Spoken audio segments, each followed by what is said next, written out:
Hey everybody, welcome back to my channel. This is Eric Shines His Light, and we're doing something a little different today.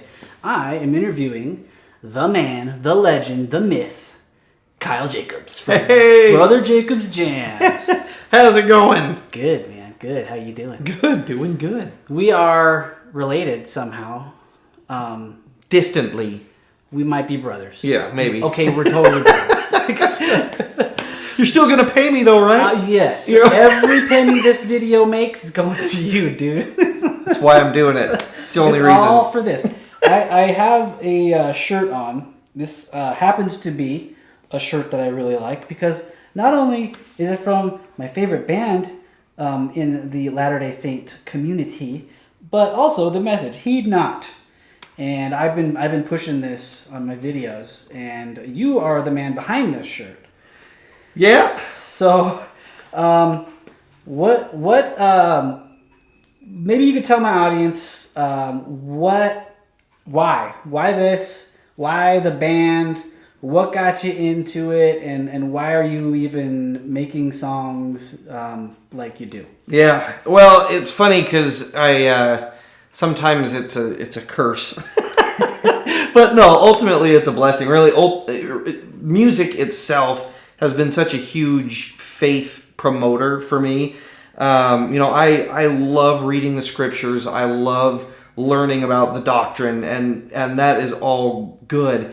But I think music has been the tool that has taken it from my head and put it into my heart, to where I've developed that love for reading scriptures. Because as you're growing up, you're like, okay, scriptures. I'm looking for people who get their heads chopped off. That's entertaining. When can I watch WWF? Yeah, exactly. But music was just like the perfect ingredient for me in my journey of faith. And I don't think I'm unique in that way. I think music is a gift that the Lord has given us. We know that music is eternal. Angels sing, so right? There's music in heaven. I don't know about golf or basketball or football, but I know that music is there. It would be nice. Yeah. I know a lot of people are like, please let there be golf. Please. Yeah, right. So I think it's definitely a tool that the Lord has given us to increase faith. And I know that not only just my testimony, but my outlook on life was largely affected by the music I listened to.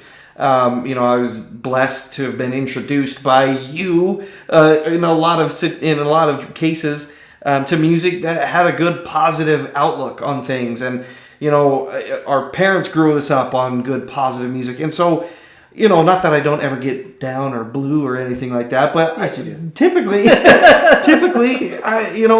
we're optimists in the Jacobs home, and I think a lot of that is because of the good uplifting music that we were exposed to. And really what Brother Jacobs Jams is my desire to kind of to give back. We started a band long ago, and just to kind of to break the tension here, you guys, don't let Eric fool you. He was in the band. He is in Brother Jacobs Jams, but when we I don't know if you were trying to keep that a secret or anything like that, but out of the bag. Rocking the bass. But as we went through the days of trying to make it big in the secular music world, I think we were just off kilter just a little bit. We wanted to be positive. We wanted to be a good example. And before you get into that, I just want to preface this. Let's first off, because that's why I want to talk to you, because my channel is about how we can focus on joy. And how we can, what kind of tools can we use to keep us on the covenant path and keep us joyfully following the Savior. And so that's what we're going to talk about today. Yeah. We're going to talk about your music, and we're going to talk about, also just what keeps you focused on Christ and joy and light. So just to give you guys a preface on where we're going with this, I think this is going to be real productive. So, okay, go ahead. Yeah, thanks. So we formed a band, and we wanted to be a good, positive, and joyful outlet for people. And my I guess mission was to say, okay, we're gonna be dropped in the middle of this industry that is notoriously dark and sleazy, and we're gonna be a shining light, and we're gonna say hey, look, you can still be awesome, and we're not going to jump into the drugs and the sex and all that type of stuff. We're going to be great examples. And, that was kind of the hope. And, we worked so long in the band trying to do that and paying our dues and playing in places that, looking back on it, and even in the moment, we're like, we don't really want to be here in this bar, in this club. The spirit could dwell within us, but it was not in the atmosphere that we were in. We had to fight it. We had to fight the external forces. Exactly. And, we worked really hard on that, and it just didn't pan out. It seemed like there was just something damning that process and the progress. Did you say damn? But properly. I said it in the proper... It's in the Bible. The King's English. We came to the realization after playing a show in... Or at least this is when the realization hit me, was after playing the show in Hollywood. Mm-hmm. And just everything kind of building up to that and just being on those streets of Hollywood, which if you're living in Hollywood, you're not a bad person at all. But we got our real first taste in just what the music industry, like the pool that we were jumping into, and it just didn't feel right. And at that time too, I think the music industry itself was in the middle of a change from going from the studio execs and CDs and the music stores. They had all the power. They were like who you had to go to get your music out. Yeah. But it was at that point where the digital world was kind of morphing into it. Now it's like streaming, you got to be on YouTube and all this stuff. Even the way that you promote. I mean, not even just the medium of getting the music out there, but the way that it's promoted as well. Like social media was definitely a thing, but it was not like the big thing. Yeah. And we were right at that transition. But ultimately, you can look back on it and like, okay, what were all the reasons why that band didn't work? The Lord gave us these talents and we wanted to use them for good. Why didn't it work? And there's a lot of self-reflection that I have gone through and to try to get to the bottom of the answer. And, there's a million different variables out there that you could point to. But ultimately, God didn't want it to work. And that's not to say that like, just sit back and if God's going to make it happen, you can just, be lazy and make it and he'll make it happen. But, we were like, banging our heads against that wall, trying to do the right thing, and it just I hate the saying, but it was true. It just was not meant to be, and God just did not want us to use our talents in that way, despite our good intentions. There could have been a million different things, and there probably would have been a million different things on the track that we were on that would have gotten us off course. I mean, you look at a lot of the whether they're actors or musicians or anything like that, who they're like, oh, you grew up LDS, and they're like, oh, hey, you're one of us, and you're like, oh, you are not representing us very well, and that's your own personal journey. But why is that? Why do we see that so often where you've got only a few people from our spiritual community who stay that way? And that's a topic for a different day. Again, we can speculate all we want, and God knows what He's doing with us, and He knows what the plan is for us. Yeah, I would speculate that He knows all the ins and outs of Hollywood, and we kind of know nowadays what that's all about. Like we had our ideas, right? But the more info you get about what's really going down in that town, I think we dodged a lot of bullets. Well, 100%. And the thing is, too, like whenever the band broke up, like that was a weird time for me because it felt right. Mm-hmm. But it was also crushing. Yeah, tell me how you got over that, because I want to dive into that, because I think people out there, everyone has those walls that they hit. You hit a wall and you're like, what? Yeah. And life has what was that all about? It has that tendency to just smack you around, Yeah. Tell me how you navigated that and how you came back from that discouragement. Yeah. It was tough because like, it wasn't necessarily this doom and gloom that settled over me. Like, I can't complain about anything. I have been so blessed with a wonderful family, a good day job that keeps a roof over my head. And, I cannot scoff at those blessings. But there was a lost and a wayward feeling of like, I don't know what I'm doing with my life. I could tell you were in a state of mourning. Yeah, and a little bit, and even more so than I even knew. Mm-hmm. Because it was like, okay, all right. Now we don't have to practice 3 times a week. And I'm like, I got all this time. I was happy about that. Right, exactly. So the grind was over, and that's a relief. And the relief of knowing that you've done the right thing, no matter how hard it is there. But, like, there's no doubt, like, my songwriting dropped way down. Like, I didn't even really care. I've been playing the piano since I was 7. And so I would still sit down and jam out a little bit. And I would write little bits of songs. And I'm like... And I remember the feeling very well of like writing a song like, ooh, I like this. I'm like, what am I ever going to do with this? And I would just slam the lid and be like, there's like... That's crushing, bro. It is. And so I was just in this funk, despite, a lot of happiness around me in my life. But like, what was my mission in life? What was the mission that the Lord gave me personally before he sent me to this earth? We've all got shared missions of gathering Israel, of making covenants in the temple. But what was mine? And I had no idea. And so what it caused me to do is rely on the Lord one step at a time.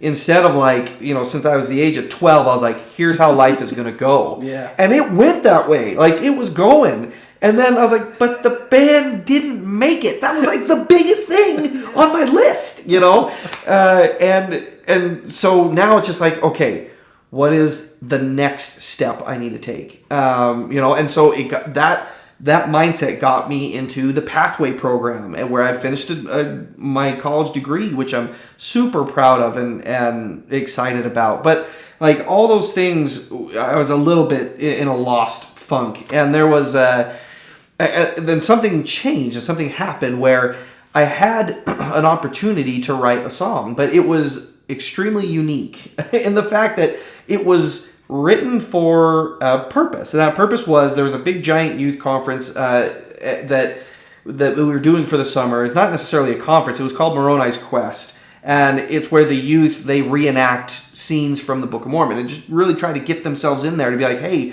this is what it was like. Or, you can imagine this is what it was like when the Savior came and visited the Nephites, And this was for our stake, all hands on deck. Like, everybody needed to be a part of this, whether you were working closely with the youth or not. We needed people sewing Nephite clothes. We needed people recording overdubs and like everyone. So the whole stake was invited to kind of this kickoff that says, we need you all. This isn't just a youth thing. Mm-hmm. And they asked me to do a musical number for it. And I tried to think like, okay, what are some Book of Mormon, hold to the rod. Maybe I'll jazz that up and make it entertaining. And I was just hitting a brick wall on trying to mash up songs, primary numbers, and things like that. And I had the thought, why don't you write a song? And I was like, huh. And I was a little bit like scared because I'm like, that girl dumped me. Like that's how I felt about music, where I'm like, and I was like, I don't want to go back to that, Trauma. Yeah, Trauma. Exactly. But man, it was the first time in a couple of years I was like, I want to write something. And so I asked them and they said yes. And I wrote this song. And I was like, in keeping with the theme of this conference, I'll write it as if I am there. As if I am this Nephite, and it's a song from the perspective of Moroni burying the plates. Mm-hmm. And so I got into it. I was like, what would he have felt? We see the picture at the end of the Book of Mormon, and he's praying over the plates, and he's this hardened, grizzled, gray-haired silver fox, and looking studly. Yeah, right. And you're like, oh, okay, that's a picture, and very good. But do we look at that and be like, what's he feeling right now? Oh, dude. And I had never done that, and so when I wrote the song, I was like, okay, put myself there, and I was just sitting at the keyboard, and I was just like, okay, what would he have felt? What were these plates to Moroni? They were his friend. They were his only confidant. They were his source of peace. You know, as he's getting chased by the Lamanites, I imagine him sitting by the fire, you know, eating a squirrel or something, and just feeling so down. And he reads from the record that his dad wrote, and like the peace and the love that would have given him. See you later, he's burying that, you know. And not only that, but like Moroni, the entire fate of the Nephite nation and their record is on you. Protect it at all costs. There's not like he's got a safety deposit box. It's like he's I'm sure sleeping with it under his pillow. Yeah. And now he's like, I'm gonna turn my back on it. Like, what was that like? How did that feel? And so as I tried to get into that headspace, I put my hands to the keys and just whoom, it just came out. And it was the most incredible writing experience I had ever had. And I must say, it's like it's in my competition for like my favorite song off that album. Yeah. It's hard to pick a favorite, but honestly, the emotion that you caught with it, it makes me want to cry right now. Right. Like seriously, it's a tearjerker, and I think in our stake right now, like I'm in your stake now. Yeah. I wasn't in your stake at the time. Yeah. But life has a way of playing jokes on us. Yeah. But I still have youth that were in that conference that come up to me and they're like, and then they put two and two together like, oh, your brother was the one who wrote that song for Quest. Oh. And I was like, yep. Well, and, yeah, so it must have stuck. Well, it struck a chord. And I love hearing that too. And really, the story doesn't end with me just writing the song. So I performed it and I was like, oh, that was great. And again, the writing experience, I was like, wow, that like, you know, I'd written fast songs before. I'm like, oh, that only took me a couple of days. But this one, and I'm literally, sitting at the piano and like crying because I'm like, I'm feeling it, you know. And so that was all great, and we performed it, and it went very well. Got a lot of back slaps, and it was good. But a couple of weeks later, that's what changed me, because I had one of the youth, because like we had to get together and practice and rehearse the reenactments. Mm-hmm. And I was at one of those practices because I think I was Hymni, one of the sons of Mosiah. Mm. And I had a young woman come up to me. She's like, "You wrote that song?" I was like, "Yeah." And she's like, "I did not want to go to this thing. I thought it was so stupid. Dressing up like a Nephite, pretending like you're a Nephite, like that is so lame. And I was fighting my parents over it." And she's like, "Until I heard your song. And now I cannot wait to go." And for me, I was like, and so I'm cool. Yeah, cool. Allergies going on. And so it was one of those things where like it dawned on me. And Heavenly Father's like, "I told you." And it was like, when you were with the band, the secular band, it was, I would like to express myself, and I would like to be a rock star, and I want to be in front of 10,000 people. And it wasn't necessarily like, "Ooh, I want this glory," but maybe a little, it's like the rock star thing. Mm-hmm. And now I was like, God gave me this not to glorify myself, but to bring people to Him. And look what you just did. Look what the Spirit did through you in writing that song. And I'd never, like, that girl, I've never seen her again, but she went to this, and she went to this conference, and I went to it, and I know the effect that the conference had on me, and I can imagine the effect it had on her. And if my song got her there. And so that opened up a whole new thing for me. And I realized, like, as I understood that for the first time, I was like, we need a whole album like this. We need to write all these songs. And, but I didn't necessarily want to write your typical spiritual stuff. And exactly, because we grew up rocking. Yeah. And I had always, and I'm not proud of this, but I had always made fun of like Christian rock, because I was like, this is so cheesy. Yeah, it's hard to connect. Right, it's so slow, and like it wasn't my thing. We were raised on that Led Zeppelin. Yeah, right. and so I'm like, can we write something that is joyful and peppy and fun, and that still drives home that experience, that spiritual experience, And, this is a debatable thing. Like, can you feel the Spirit when you're rocking? And, and where's that line? Many churches would say yes.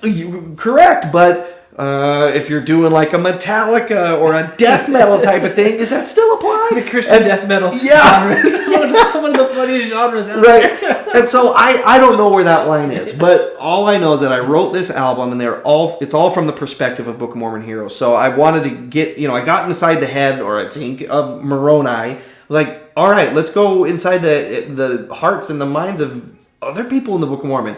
And so this album just like sprang forth. And if I was getting too, if I was, I'm not really drawn to the dark chords anyway, so I didn't really have to tame myself much. But there were many times where I stopped. I'm like, is this too much rock?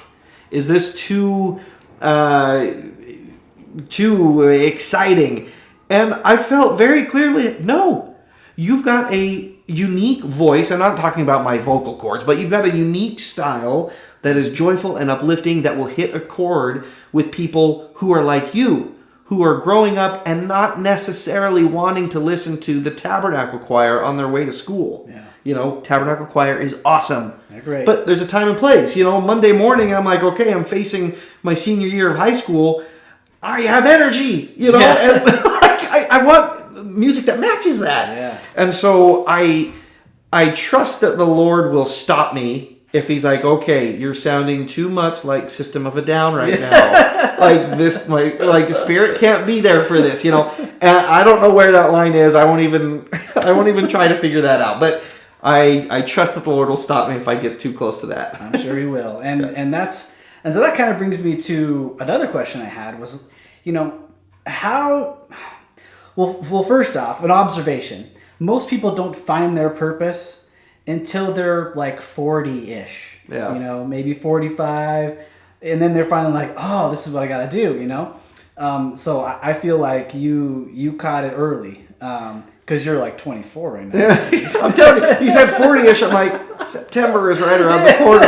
And that's the big 4-0. No, but you've been doing this for a few years now. I Right. think it was probably like when you were 35, 36. Yeah, yeah. I think, when was Moroni's Quest? 2018 or 19, I think. Okay. It was around that like time. Mid-30s. Yeah. So but either way, you're right. I was blessed to fall in love with music at a very young age, and it's so interesting how the Lord led me on that, where he's like, water that seed, foster that. The music is there, and it was just a little off kilter. Like I said, it was just pursuing the band. I imagine the Lord being like, you're close, but you're not quite there. That's not what I want you for. Want you to do here. Yeah. And we, for the sake of never give up, never surrender, we're gonna go through this. Yeah. Because I look back on the days in the band, and it was far earlier than Hollywood that I had the first twinge of is this the right thing? Yeah. And the Hollywood thing was it cemented it, and it was like, I've got to stop kidding myself. But it was earlier than that I felt those first little things. But I pushed that away. Mm-hmm. I was like, no, my entire life has been leading up to this. And so, but again, that's me thinking, me, my life. So what would you say to people who, maybe younger people, who are on a path, or who have a passion, or who have something they're really wanting to do, but it doesn't seem to be working out for them? Yeah. What would you say? What would be a good mindset, or maybe focus or activity? I don't know. Looking back, now that you got hindsight 2020. Yeah.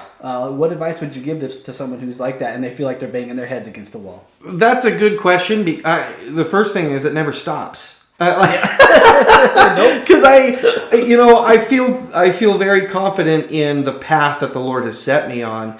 But there are times that I am still banging my head against the wall. Like, why is this not successful?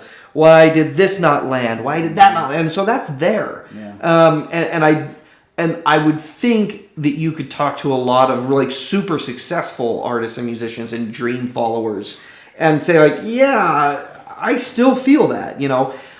My advice is to check in with the Lord every day. There's your primary answer: pray every day. But it's things changed for me when I truly got to the point that I said, Heavenly Father, what do you want me to do?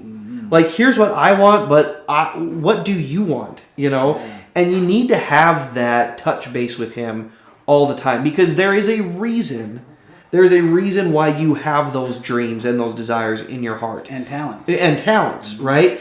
And again, it could just be just one little adjustment here, one little adjustment there, and you're on the track that the Lord has you on. But that track is long. Yeah. And so if you are on that right track and you run into resistance, then I don't think it's a bad thing to say, am I still on the right track here?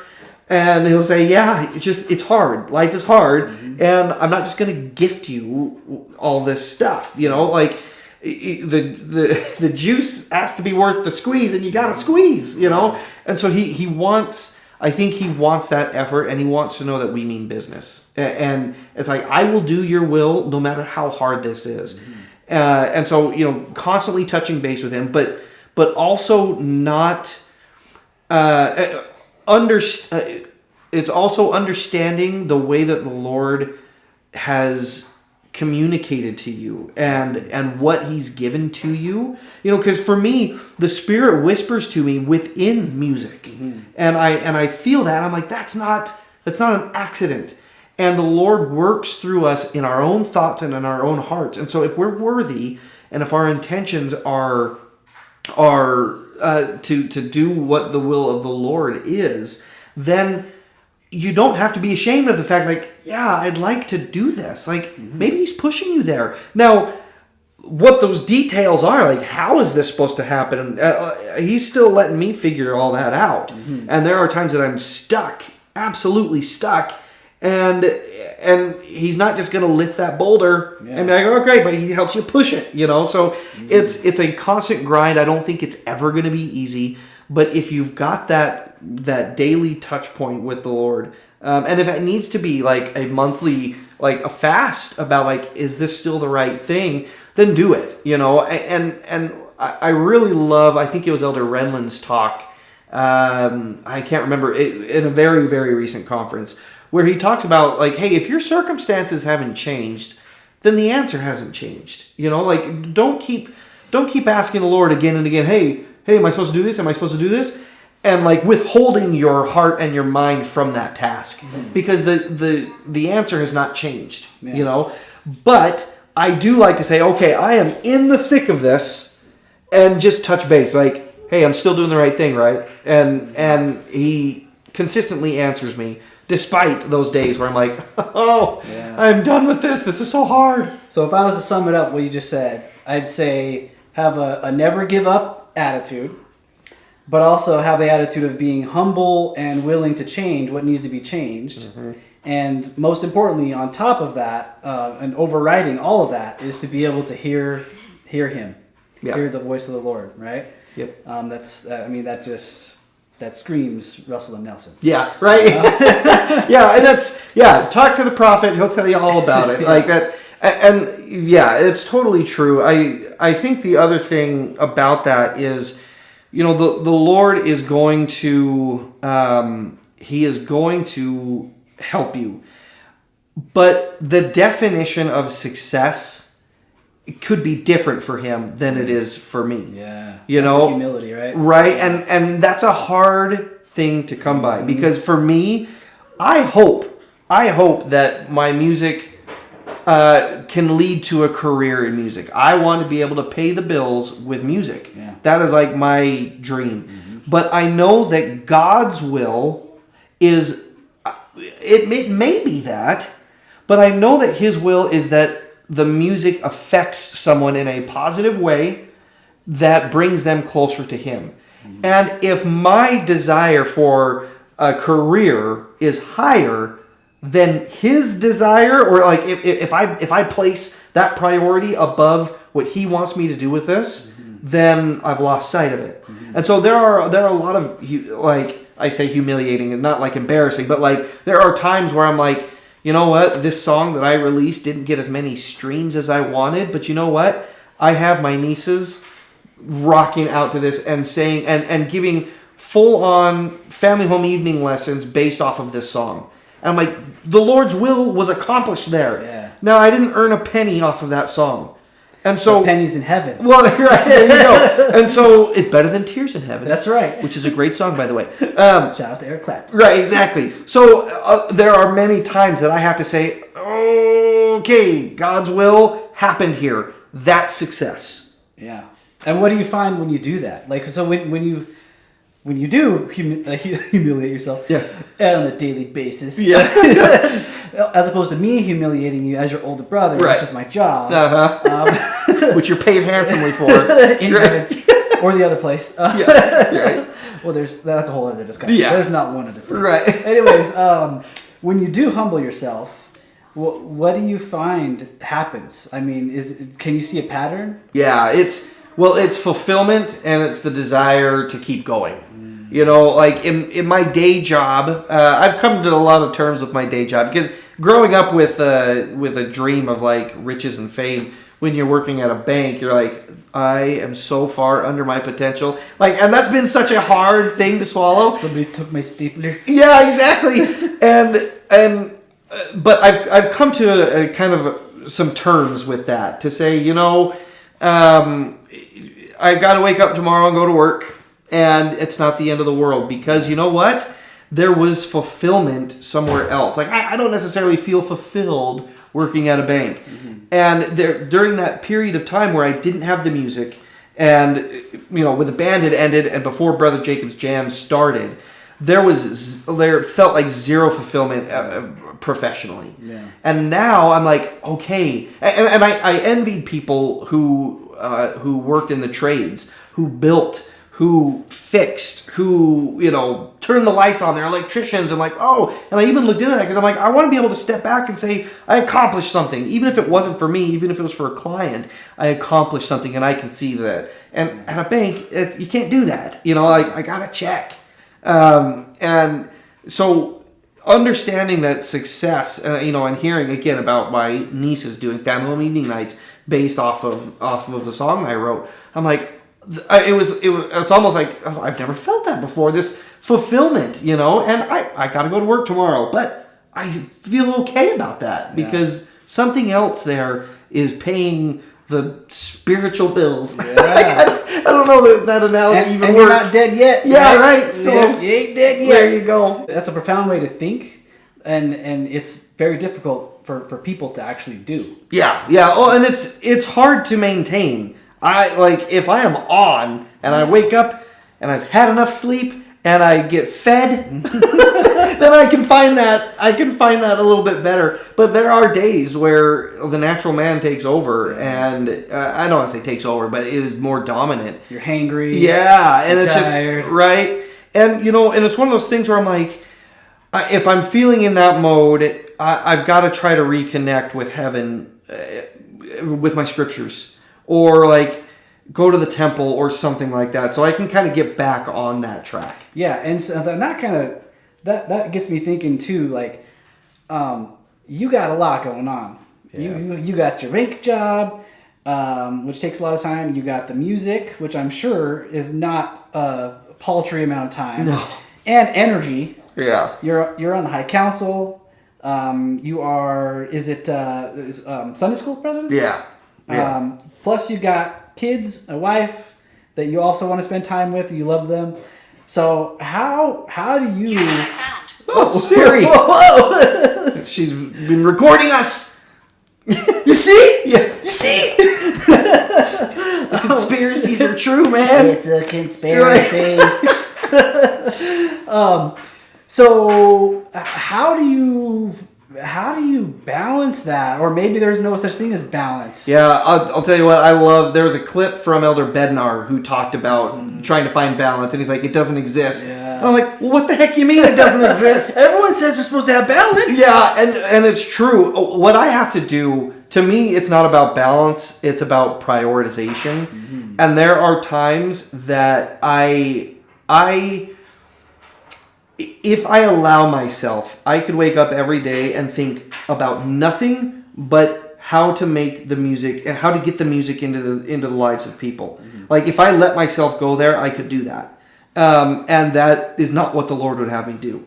And there are times where I'm in that mode where I'm like, I'll be at work and I won't be at work, and I'll be thinking. And when that starts to happen and I'm with my family, then I'm like, whoa, pump the brakes. And so what I have to do is say, today, nothing is going to happen for the music. Like, I will not devote any time to the music. Like, I have to cut it completely off. Because, and some days I'm able to say, my family's been so good to say, like, hey, from this time to this time, I've got to record. And they've been really, really good at that. And so those days we can find those balances. But there are some days where I'm like, I have, like, for the sake of the music, I have to pull back and take a break for a day. And you know what? Do nothing but spend the right time with my family. Or do nothing but focus on my calling today, because I there's things that need to be done, a project coming up, whatever. And so it's a consistent shuffling of priorities as far as how you use your time. Like, obviously, God and family are always the top priority, but in how we organize our time, it's an intentional shuffling there. Yeah. And I find when all else fails, just go to the temple, and it's like a good little reset, right? And someone else said, instead of balance, just think of, like, there's seasons in life. Yeah. Everything is kind of seasonal. So sometimes I gotta be in the grind, making some money for the family right now. Yep. That's just how it is, and we gotta go forward with it. And then schedule likewise, or schedule accordingly. Yeah. But yeah, I like that, because, like, different seasons have different priorities. Yeah. When the kids are all grown up and moved out, that's when it's like you can do all kinds of stuff. Yeah. But then the grandkids come over. Right. It's the whole cycle. And I'll tell you what's been really great about all of this as well is, like I said, my family's been so good at supporting me, and, like, the kids, they are my greatest promoters. Like, when we had a show that was the album release, basically, of Speaking from the Dust, which is the album, which is a celebration of Book of Mormon. And we did that show.